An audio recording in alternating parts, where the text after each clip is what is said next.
vaccines. I wanted to clarify first that agency by agency is how essentially vaccine mandates will be determined. So some could have a proof of vaccination card, some may have a verbal attestation. It's determined by agency. Correct.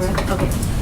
The other thing I wanted to ask you about is a couple months back, July 23rd, I had asked you if there was a mandate for folks working here in the White House, and at that time you had said no. Can you clarify for us what has changed in the White House's thinking about mandates? Well, we've always said that this would be a progression, that we would take steps and we would build upon them. So at the time, there were steps we announced about attestation and individuals needing to attest that they had been vaccinated or be tested.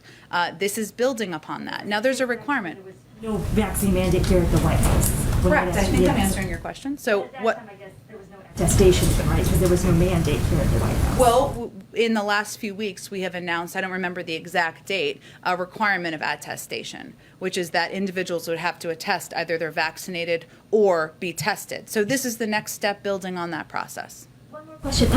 Does the White House support the idea of states, governors, individual states requiring COVID vaccines in schools, obviously for older children, much the same way that they require polio, MMR, a whole list of other vaccines?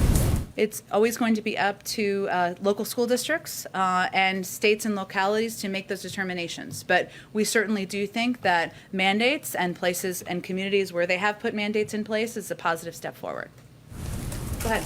Yeah, I just wanted to follow up on the earlier question about the American Federation of Government Employees. They also said in their statement that they want to be able to bargain over that mandate and want to be able to do that before this requirement would be implemented. Do you expect that there will be lags with hundreds of thousands of federal workers who might extend beyond this 75-day deadline? Will they take up bargaining? This issue is like a bargaining issue. I don't have any anticipation of that, or I can't anticipate what that looks like. That would be obviously up to them on what steps they may want to take, but the president has every intention of signing this executive order, getting the clock running on the timeline for these requirements, and his view and our view is this will serve as a model to the rest of the country on the need to get more people vaccinated in order to save more lives. And does the administration have any plans this month for the president to announce a nominee for Fed chair? And if not, are you worried about getting someone confirmed by February? I don't have any timeline to predict for you on what that looks like. Go ahead. Yeah, following up on